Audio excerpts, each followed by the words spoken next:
Howdy, howdy, fellas. I have got a crazy World of Warships Legends match for you today in the Hindenburg. Hindenburg is German heavy cruiser.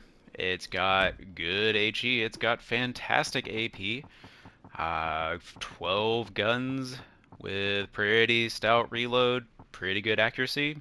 Turret traverse is decent, which I love to see. That's one of the things on like one of its competitors, Henri. I'd love to see buffed a little bit. This one keeps it reasonable. HE is surprisingly good. A lot of the German cruisers trade HE damage for the quarter pin. Hindenburg does some, but it doesn't feel as much as it does on some of the lower tier ones. So the HE is quite good. That's one of the things that I learned to do better about it is I was trying too hard to force this fantastic AP to do too much in situations that is really not suited. And the consistent damage output and fires from the HE is definitely better than I initially gave it credit for to soften up targets and get that consistent damage out, but then always be on the lookout for places that you can get this AP into sides of pretty much any ship. Yeah, it's fantastic. Got good torps, well, German torps, shortish range. Damage isn't actually amazing, but there are 8 per side, so that's really nice. And I love having the flexibility of the multiple launchers because it lets you kind of launch one and then launch another, and like I like having the multiple launchers. AA defense is decent, actually surprisingly good. You got a bunch of different ones, so like I don't even know what the damage is over time, but this kind of long range AA is decent. Maneuverability, a little sluggish, a little slow. Rudder shift is bad. Did I say this already? I've run rudder on it before. It's fun. I've got concealment right now. Concealment's still not great. Concealment's the safe choice. Rudder's the fun choice. Standard consumables, 5.7 sonar. Run a plane. You can run Arthas on it. I've seen people do that. Certainly valid. Run fully packed. Run Arthas. Get some really good meaty whacks. No problems with that. Standard repair party. All right. Oh, mostly 30mm armor. It does have turtleback. It's not immune. It's not invincible. The turtleback. Whoops, didn't close that. Turtleback slopes will bounce the heavier. Ooh, where deck slope? Yeah, 45-60. So some of the ships that are coming out have like 30mm turtlebacks. Blucher, current campaign ship, does. That's problematic because you'll get overmatched by a lot of stuff. This one will actually have the turtleback work, but I still find you can definitely citadel them, get citadeled, especially on ships with improved pin angles. I think the slope on this is not flat enough to keep improved pin angle shells out of the citadel. That's what I found. But it's relatively tanky, but not as tanky as it would have been 3 years ago, and some people are mad about that. But honestly, whatever. It's still a good ship. Let's go check out the gameplay. Alright, here we are in Crash Zone. If I can try to remember to say the names. We're in my favorite kind of match, a small match. It's not actually cross-play off. I yet again assumed that it was, but then actually looking at the little, they're not all in the same system symbols. This is just a small match. It's so frustrating that it does this. I think it tends to do it. Oh, excuse me. It tends to do it with carriers just because they have such a long queue time anyway, that like as soon as another one pops in, it's like, okay, grab everyone that's queued in a legendary ship and throw it in the match right now. And it's like, I really wish it would just not do that. It's so frustrating. Especially because I think carriers have an oversized advantage in a smaller match like this. There's not as much AA to chew up the planes. Because of the way carriers work, they don't have the same burst damage as a surface ship, more or less. It's like their damage output profile is just different than a surface ship. Surface ships are often going to have spikes of damage where ships are in favorable positions to take damage, and then long periods where they don't. Carriers just move around the map, dropping stuff, and they're also not tied to positioning the same way a surface ship is. You still have to watch it because that will be relevant later in the match. But like if I go to C and see, uh-oh, their whole team is at A, that's going to take me 5 minutes to get over there, or more actually.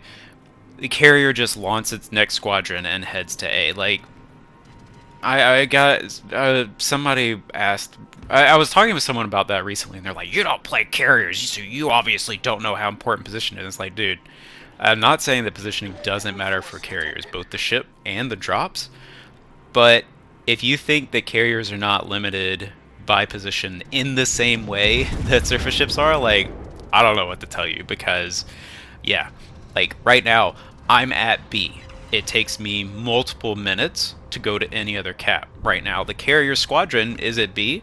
His very next squadron can go to C, or it can go to A. That is fundamentally different. Take it for salvo on the Mino, get a good chunk out of him. Trying to drop spot. Let's see. I think with rudder, my concealment is like 13-1. So honestly, like, this is some of where it starts to not matter as much to me whether I have rudder or concealment, because a lot of the times in this, I wouldn't be spotted even without concealment, but it's more consistent. As I start this out, I haven't played the Hindenburg in a long time, so I am trying to get a feel back for the AP. I believe I mentioned that one of the things that I did differently from the beginning is use the HE more than I was. I'm thinking this Aki is broadside enough that I should be able to get good shots in here. Like, that felt low.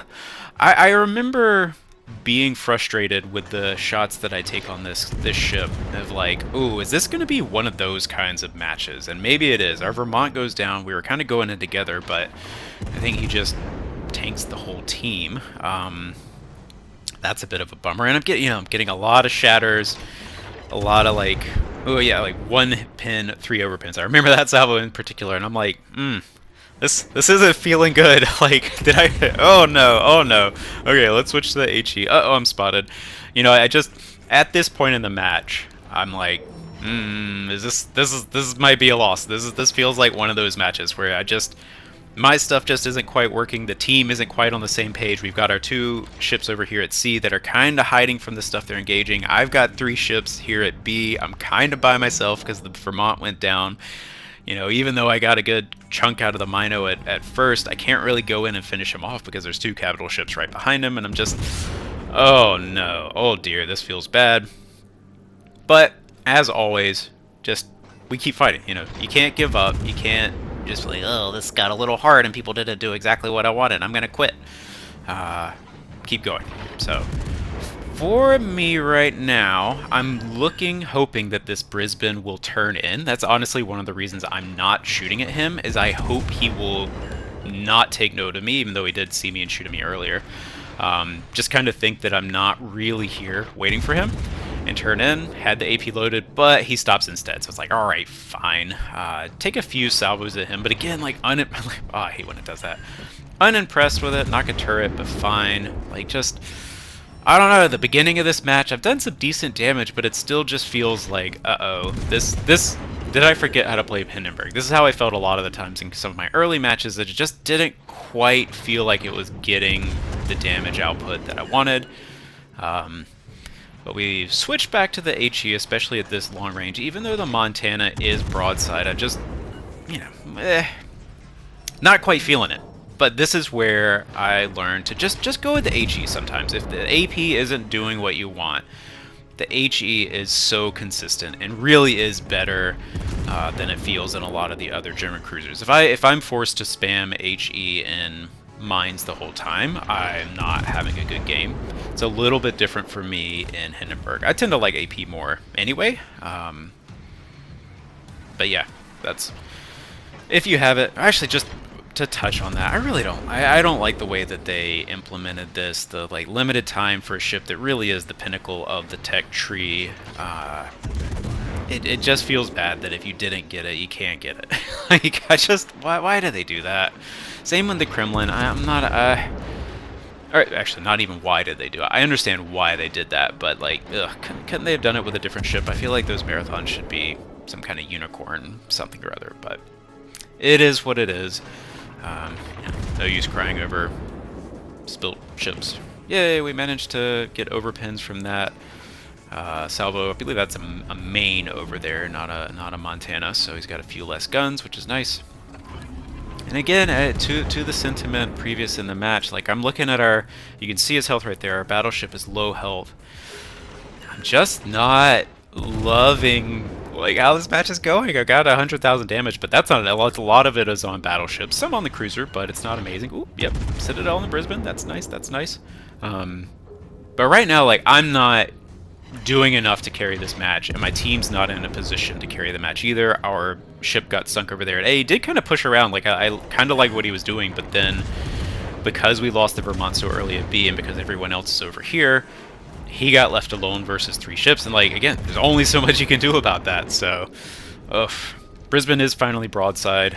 I'm whiffing my shots, which is really frustrating. Like, come on, get in there. Like, this is the moment. This is what I've been waiting for, and then finally, but honestly, a little bit too late. Like, I needed to make that shot sooner. That's like, come on, get it together, self. But to my point, you know, you can't give up. Keep going, even when you have matches that don't start off the way that you would have wanted or anticipate, either for your team or yourself. Like in this case, I think it's a little bit of both. You know, I'm not nailing all the shots that I want to. Oh yeah, 5 overpins, come on. It's like, you just keep going. If you quit, it's it's not gonna get any better, that's for sure. Dodging shots from the Aki that's way over there, and just kind of hoping, like, oh man, I'm trying to dodge from the plane, hoping at the very least my turtleback keeps me alive over here, and just, you know, I feel like I got to make the turn at this point. He just shot, so hopefully the reload isn't up. I dodge one torp, but do eat another, and like, oh my gosh, all right, Kim, like, just go down, just go down, just go down. Launch out some torps just in case. I do sink here, and then like, can I make it? And then oh, actually he goes down. That's another instance where I really think the HE damage output is not bad. Got a Mino over here trying to dial me in. He's lagging behind a little bit. I know that feeling. That's how it feels when I'm shooting stuff in a Mino. Like, just hit shells. Why are you so slow? I'm hoping that this carrier can get into a spot where he will spot the Mino from his firing penalty and I can shoot it over the island, but we don't quite get that. Ooh, get a little bit, but it's like, it's a little too late. You know, I don't have the angle now. That's okay. I did take a fair amount of damage from the Mino there. That's something that it does. You know, you can have a Mino shooting at you for a minute and it's missing every shot, bouncing, missing, bouncing, shattering, and then all of a sudden it dials in and it's like you'll lose 20,000 health in 30 seconds, 15 seconds. It's just, it's so much damage so fast. You have to be really careful about you have to be really careful about them if you're in range and not bouncing. Oh man. 3v3, but it's a Napoli over there at C has been hiding behind the island, but he's super low health. Like, this is looking rough. I got 160,000 damage, 2 kills, 1 assist, doing all right, getting some defense. I can't take C. You know, the carrier's here, or the red carrier is going to reset me, and then the 2 surface ships of red are easily within position, and then, oh man, this Mino is coming in. Like, just auto-aim, send it, like, I trust you, don't let me down, and oh my gosh, 5 Citadels for almost 30,000 damage, and I think there were more coming. Yes, please. And then, oh man, just, again, those carriers they don't follow the same rules as surface ships. He gets to just cross-drop me because he can. I've positioned over time to be protected from the 2 surface ships. That's how that part works. The carrier just gets to cross-drop me. Like, it's so frustrating. We dodge one.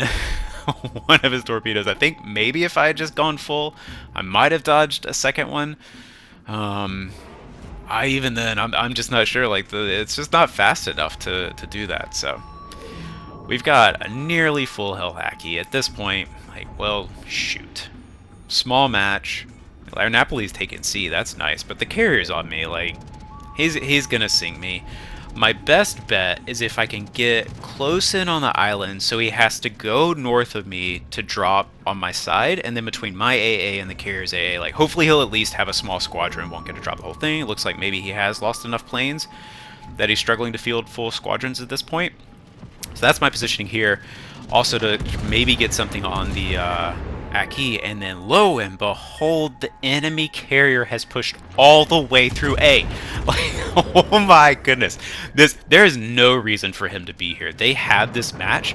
This is a total throw from this carrier, but you can also see the absolutely monstrous damage on this AP. Like, what was that, 3 salvos and he is down? You know, that's 15 seconds that he was broadside to me. Like, that is awesome. And so, at that point, this flips from, uh-oh, we're going to lose, to, oh my goodness, maybe we might win if he doesn't hit this drop. And he just totally whiffs it right beside me, and I think his squadron's not going to be able to do a second drop. Yep, they go down. I got a fighter squadron from the friendly carrier.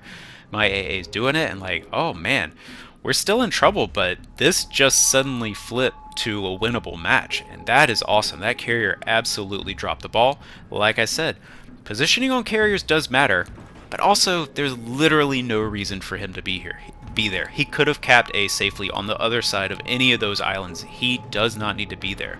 He'll have almost the exact same strike range if he's just somewhere kind of between A and B and is safe. Like, he did not need to be there. Aki is pushing me. Honestly, well, the carrier, so basically our friendly carrier is doing enough damage that the Aki feels the pressure at this point, and that's something that I appreciate from our carrier actually doing the damage. I was a little nervous. I couldn't see how much damage he was doing for the rest of the match, so I was nervous that he was not going to be making drops on the Aki, but he does. Try to squeeze some through there. We hit one torp, and then like I mentioned, we have the second one to just stack them just a little bit, and then oh, Kraken Unleashed. I knew it was going to be good. That's a lot of planes and defense and damage. A lot on cruisers. How did we do? 287k, 5k again. Yes.